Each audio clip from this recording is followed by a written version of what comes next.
Welcome to the Aguilar Conversations, a global perspective. I'm Tony Aguilar. On today's podcast, as the United Nations prepares for its upcoming General Assembly, it faces a number of challenges.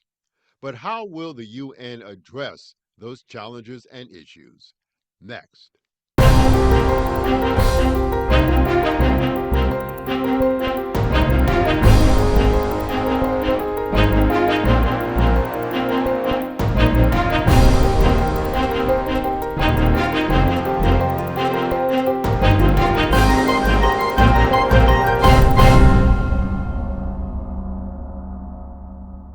Mark Goldberg is the editor of the United Nations and Global Affairs blog, The UN Dispatch, and host of the Global Dispatches podcast.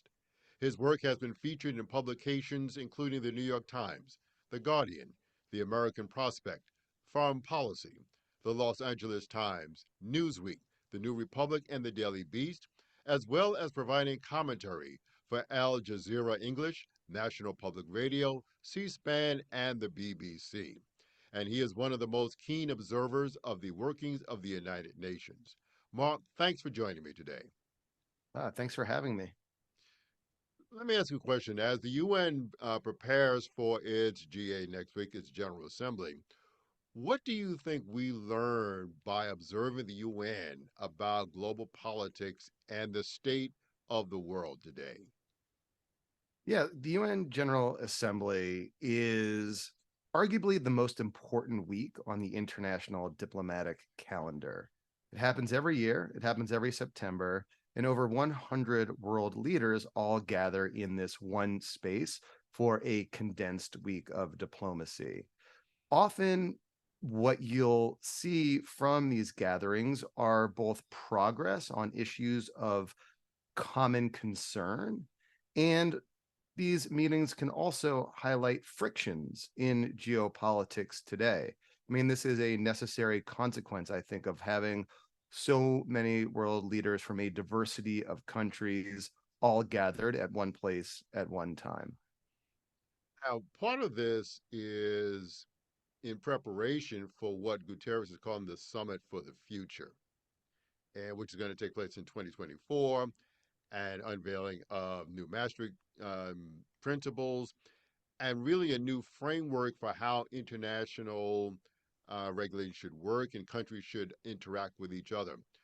But when you look at things such as Russia's invasion of Ukraine, you've had like 8 coups in Africa over the last several years right now. You have China's saber rattling over Taiwan, North Korea.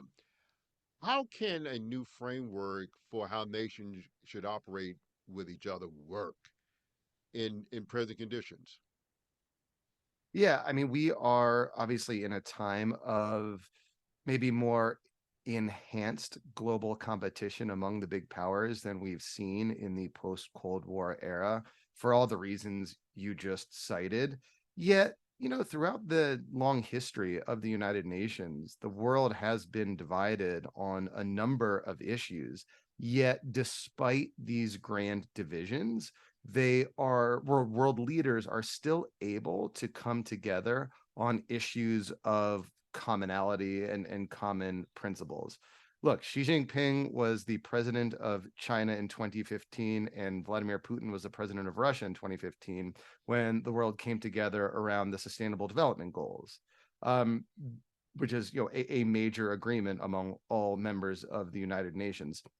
So, and if you look at the work of the Security Council today, for example, while there is obviously huge divisions around, say, like what can be done about Ukraine at the Security Council because a permanent member, invaded another country, its neighboring country, that you don't see those kind of divisions in the Security Council on other issues that are not directly implicating Security Council members like Haiti, like certain conflicts in Africa. You'll see like the routine operation of the Security Council in renewing mandates of peacekeeping missions and so forth without like the high geopolitics of the moment interfering. So there are still like opportunities that can be summoned to, harness like whatever amount of global cooperation exists today.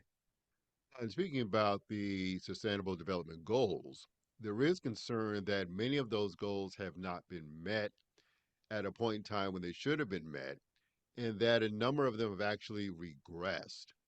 So, what does Secretary General Guterres hope to gain during this General Assembly in order to maybe jumpstart again his SDG? Yeah, it's a very good point. So the Sustainable Development Goals were agreed in 2015 to be achieved by 2030. The kind of top goal among equals is the total eradication of extreme poverty around the world.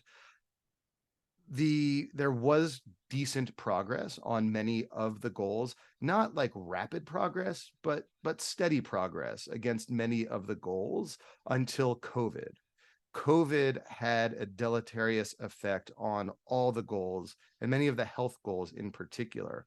Whereas you saw perhaps slow but steady progress prior to COVID, we've now seen a regression. We have now seen many of the goals no longer like advancing, but indeed retreating. And we are now in the year 2023 at the halfway mark to that 2030 target date. And so there is profound concern among world leaders, including Antonio Guterres, that we need to reinvigorate progress towards these goals. We can't go back to what we used to do, the slow and steady progress. Rather, to reverse the regression, we need to instigate rapid progress. So on Monday at the United Nations, there is the SDG summit in which you'll see world leaders and private sector and philanthropies and among a number of like collective actors making pledges, both financial and political, to inspire progress towards the SDGs.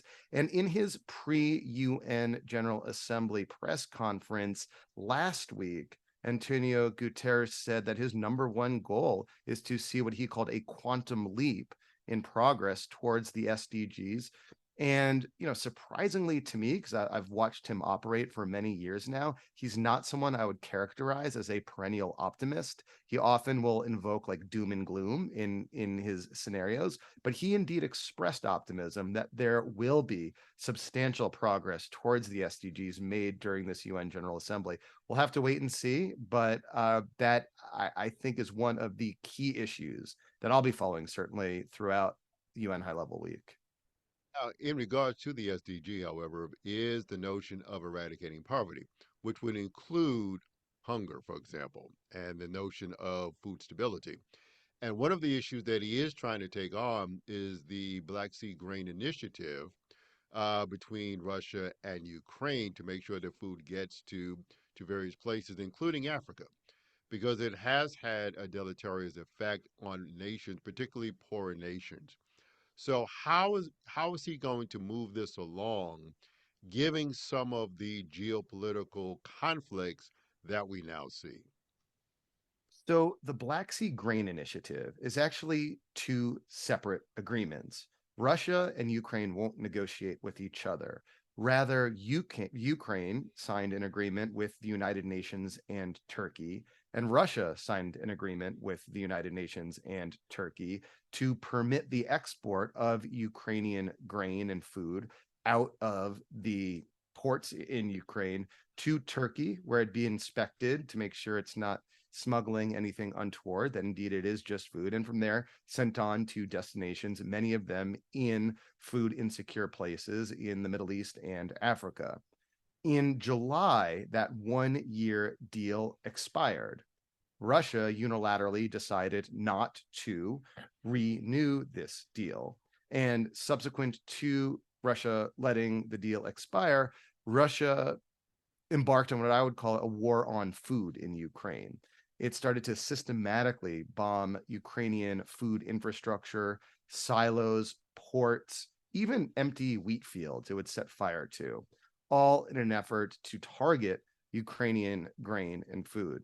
Now, this deal, the Ukrainian deal, the Black Sea Grain Initiative that was agreed to last year, through the diplomacy of the United Nations, was extraordinarily successful. It really did help bring food prices down around the world. So there is this great motivation on the part of Antonio Guterres to want to seek to revive the deal. So in recent weeks, he's been kind of sending out feelers to the Russians to see what it might take to get them back in the deal. They apparently want some guarantees around being able to use international banking systems to export their own fertilizer. Russia is a major exporter of fertilizer around the world. So, what's interesting, though, is that Antonio Guterres announced last week that during high level week, he'll be meeting with Turkish President Erdogan, Ukrainian President Zelensky, and the Russian Foreign Minister Sergei Lavrov separately to see what can be done to revive this grain deal. So he will be personally engaging in diplomacy to try to get Russia back on board and to try to revive this deal. And we'll see if that bears any fruit. But we know that this is a top priority of Antonio Guterres during High Level Week. Guterres is, as General Secretary, obviously as the top man will be always be open to criticism, and he does do a lot of work behind closed doors, silent diplomacy, if you will. But he has been criticized in recent years for his outlook on human rights and not speaking out as much as some people would like him to speak out against it. The Uyghurs in China, the cholera situation in Haiti. Um, he has spoken out about Myanmar and the genocide that's going on there. But how do you see him, and do you agree with the critique of him in terms of human rights? I mean, if you're a secretary general, you got to pick your battles, right? You have 196 or 95 board members. Five of them are like super board members with veto power at the Security Council. And, you need to prioritize what you think you can get done. And for Guterres, it's clear that his top priority is climate change. This has been clear since like the start of his secretary generalship uh like 7 years ago now or 8 years ago now. And so, it's true, he has not been as explicit in calling out human rights violations among perpetrated by, say, the Chinese. Now has done it implicitly. He's not like ignoring it, but he's not grandstanding about it, right? The same way that he's grandstanding about climate change. And again, I think it's because he's identified climate change as the area where he can make the most meaningful impact as Secretary General, which, remember, doesn't have a lot of power, right? The Secretary General doesn't command an army. It can't sort of make international law. It can't wave its wand and wave a magic wand and force countries to do things. The real power that the Secretary General has is a convening power. He can get some people in the room together, and he can use his platform and in the UN's good offices to facilitate negotiations. And I think it's a recognition of the limits and opportunities of the power of the position that is driving Antonio Guterres's kind of agenda throughout his term in office. He has made some criticisms which has rattled the nerves of some of some of the bigger countries, such as the United States. For example, he's been critical of the World Bank and the IMF, which obviously rankles the United States. And what does he want to do, as far as you know, in terms of both of those Bretton Woods institutions? Yeah, I mean, it's just important to note that while the IMF and the UN and the World Bank are all kind of in the same broad family, they're distinct and separate institutions with separate governing rules, separate structures. And Guterres, in his criticisms of the World Bank and IMF, is really echoing the criticisms of most of the world that's not the United States and Europe. And it's a criticism that is directed towards the fundamentally undemocratic way that these organizations operate. At the United Nations, they have a system of one country, one vote.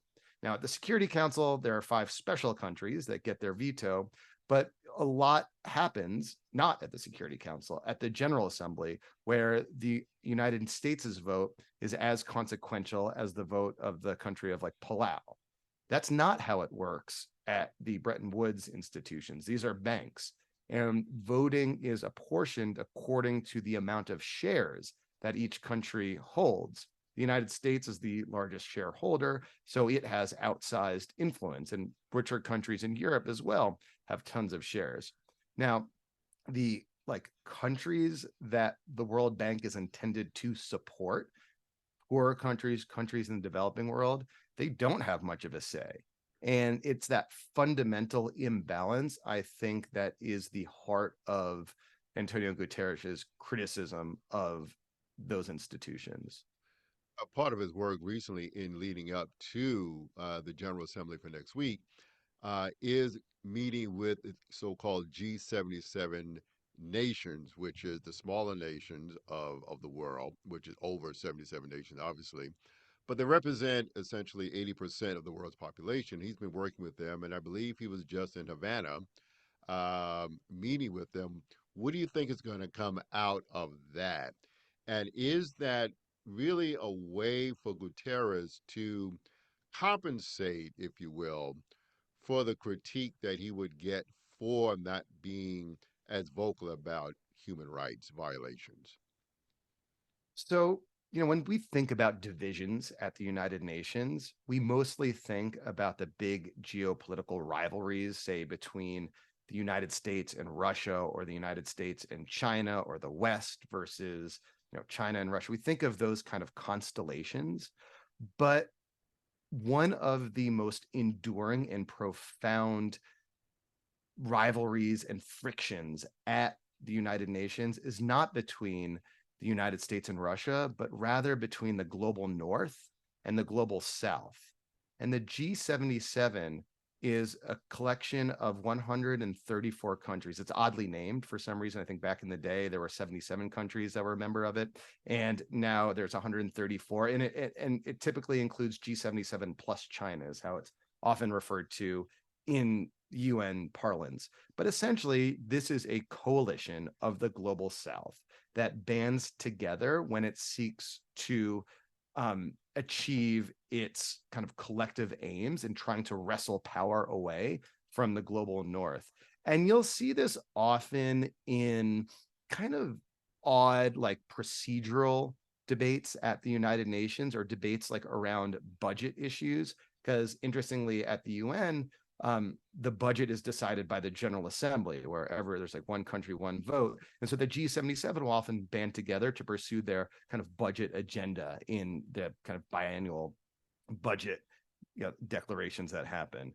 And so, my take on Guterres attending their summit is simply that, this is a very important bloc that represents a majority of countries at the United Nations, and it's appropriate for the Secretary General to like hear from them. I mean, he kind of reports to them, and again, they represent like most of the world and most of the developing world. And as Secretary General, you try not to get caught up in these like intrastate and block rivalries. And so, the G77 is like a very important coalition at the United Nations, and it's like normal for a Secretary General to want to engage with them.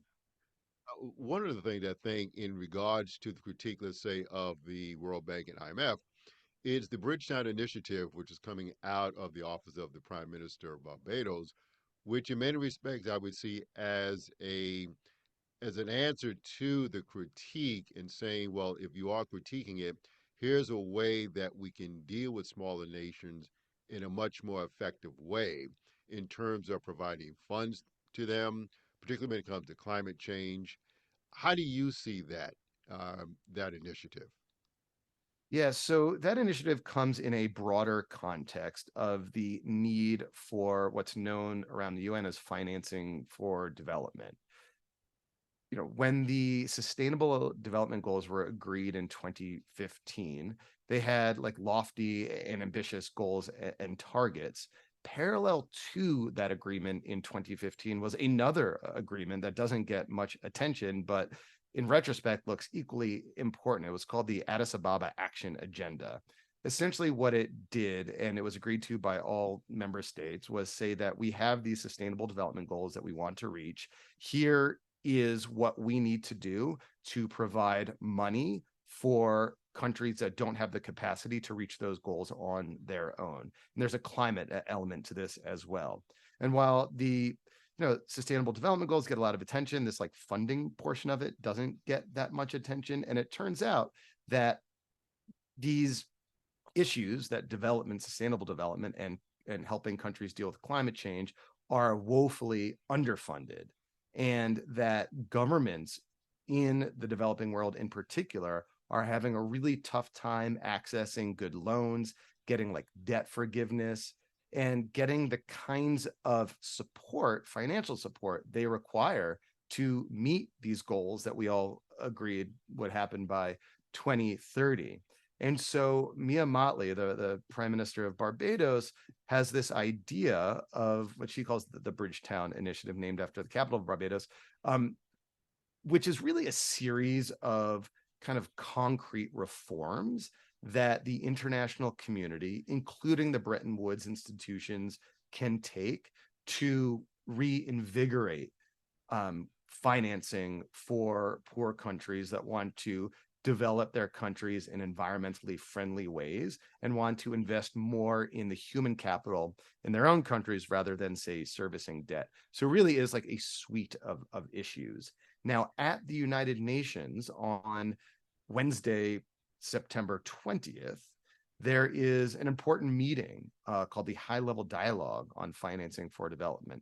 It won't get like much attention in the media, but it's probably one of the more important gatherings happening at the UN during High Level Week, for the fact that it seeks to deliberately focus high level political attention on this profound gap between the money available for sustainable development and climate mitigation and the money that is actually, that is needed to reach those goals. So it's one of the key stories of the week for sure. Following up on that, as you know, we're going to be entering into an election season, 2024, in the United States, which is obviously a major player within the politics of the United Nations. Are nations looking to hedge their bet now within the institution of the UN? Because they do remember the previous administration and how there was seemingly a desire to move away from the UN. How are nations right now feeling about the election? Joe Biden is going to be speaking at the UN, presumably this week. That's one of the most favored speeches to see. People jockey for position when they're in the room. How are nations now beginning to hedge themselves within the UN or in a broader structure that you would know about, given what they see happening in the United States right now? Yeah, I think you're referring to the Trump proofing There you of go. institutions. So we haven't really seen that happen thus far at the United Nations. It really hasn't, I think, the US government is kind of starting to figure out how to do that. NATO, I think, is figuring out how to do that. I haven't quite seen that same dynamic in the United Nations itself. Now, look, there is just like a stark contrast between President Biden, who has like a very long history as a committed multilateral liberal internationalist transatlanticist, right? He is someone who, throughout his career has demonstrated a commitment to international cooperation, to solving, common problems. Trump in his time in office, not so much, right? And you could look at the budget that the White House put out every year during the Trump administration, in which it allocated or sought to allocate $0 to UNICEF, to the World Food Program, to many United Nations agencies. Now, in the US system, it's Congress that actually allocates the budget, but it is the White House that requests the budget, and in those budget requests during the Trump years, they wanted $0 for many key UN humanitarian and development agencies. So there is like a sharp difference, for sure. But we haven't quite seen, at least to my observation, much happening on like how do we hedge against the potential of another Trump election. And honestly, you got the impression during the Trump years that he kind of liked being at the UN. He liked being like feted by other heads of state. I think it suits his kind of personality quirks. So while for example, he blamed the World Health Organization on COVID and sought to withdraw the United States from the WHO. At like those big UN General Assembly gatherings, he seemed like he liked it. And given everything that we've spoken about thus far, and what's coming up next week, the SDG, the Black Sea Grain Initiative, and everything that's going on, what's the best that can come out of next week's series of meetings at the UN? So I can give you a concrete answer. So one of the key issues is climate change. There is I think it's called like a high level summit on climate change, or a climate ambition summit. That's what it's called. And this comes just a few weeks before COP28 in the United Arab Emirates. So one kind of concrete outcome from these gatherings would be to kind of get some of the political questions out of the way, among world leaders, so that negotiators at COP28 can have their kind of marching orders and pursue outcomes there that are again a bit more ambitious than might have happened absent a gathering of world leaders several weeks before this climate change summit. But more broadly, I think outcomes you will see, one, like I said, on the sustainable development goals. There is this SDG summit that the Secretary General teased will yield concrete outcomes to accelerate progress after 3 years of stalled progress. So that's, I think, a potential concrete outcome. We'll see what comes from Antonio Guterres's diplomacy on the Black Sea Grain Initiative. I personally am not terribly optimistic given Russian intransigent, but we'll see. And then more broadly, it's like a collective affirmation, I think, of the value of the United Nations and multilateral diplomacy in pursuing agendas of common concern, even in a time of great global divisions, right? The war in Ukraine will not be solved during UNGA. That is just beyond the pale at this point, but other discrete challenges will be nudged in better directions, and that's not to be dismissed. In a few minutes we have left, I want to go back for a moment to the summit for the future that's going to take place in 2024.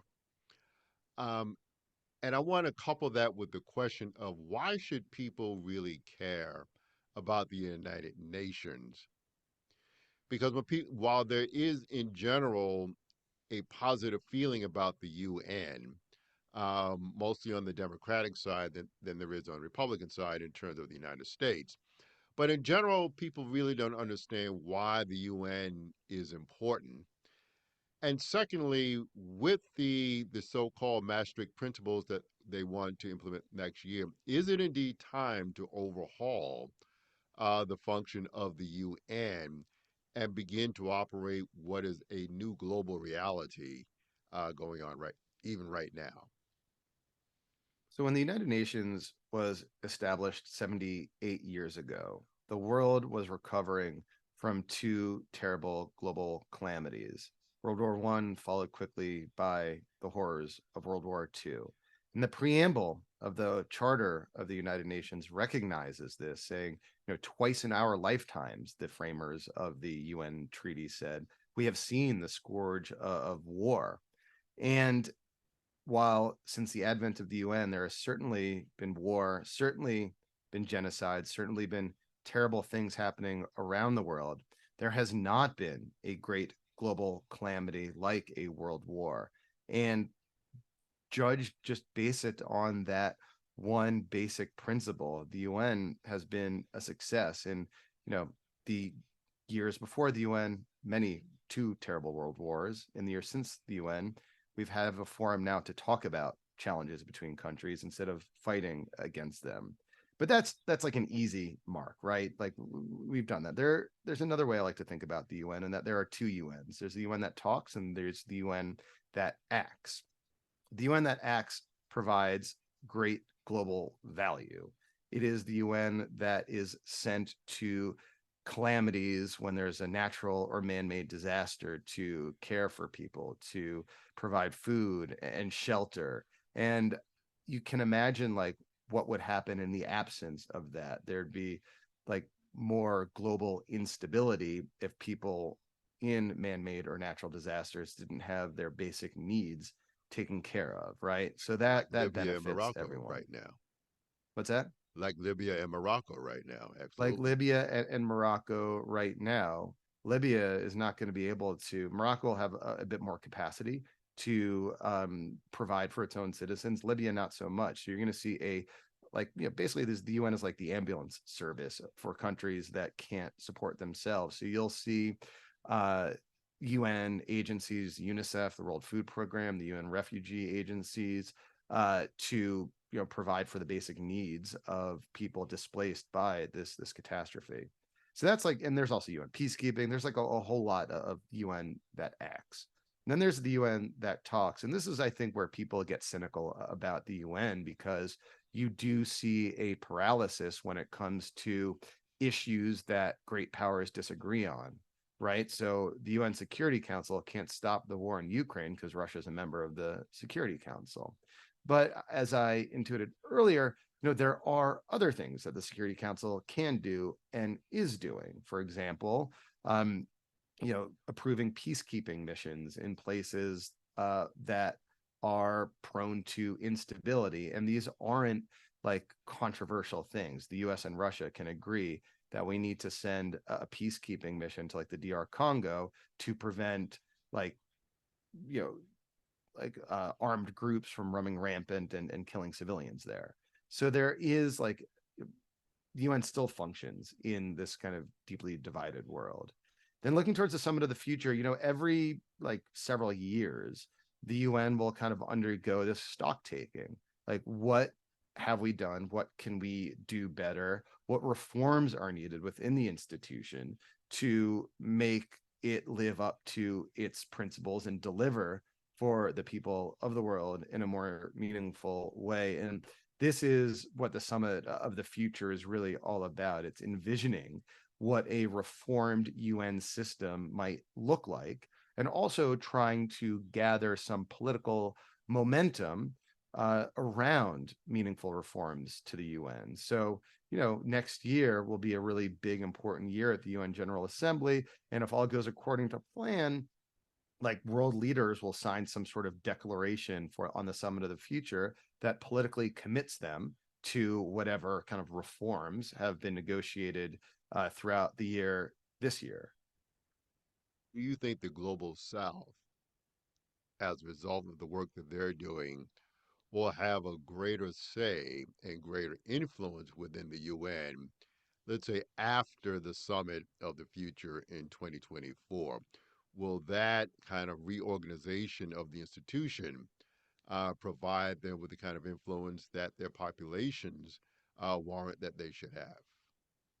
So we'll have to see. What we do know is that the G77 is deeply involved in negotiating the Summit of the Future outcome document. You can imagine that they are banding together, all 134 countries plus China, to pursue elements of the Summit of the Future declaration, or whatever it will be called, that will advance what they perceive to be, equity in the international system. So it's probably already happening. Are you optimistic about the future for the UN? Yeah, look, it's the singular international multilateral platform that countries can rely on to solve common problems. If it didn't already exist, we'd have to invent it. Um, and despite huge divisions around the world, there is progress that has been made through UN diplomacy. I mean, look, the Sustainable Development Goals themselves, even though they're currently off track, the fact that they were agreed to in the first place is no small thing. And the fact that many countries around the world are now deeply committed to accelerating progress against the goals is just like a important moment in like human civilization. If we can really, it is the platform around which countries may end extreme poverty. And absent these sustainable development goals, it's hard to see a kind of like global solidarity structured in such a way to target deliberately, say, the eradication of extreme poverty. So yeah, it's definitely still relevant, and it's still making an impact, a positive impact in the world. My guest today has been Mark Leon Goldberg, the host of the Global Dispatch podcast and one of the most keen observers of the workings of the United Nations. Mark, thank you for joining me today. Thank you so much. I appreciate it. And thank you for listening, and join us again next week as we feature another issue of global importance here on the Aguilar Conversations, a global perspective.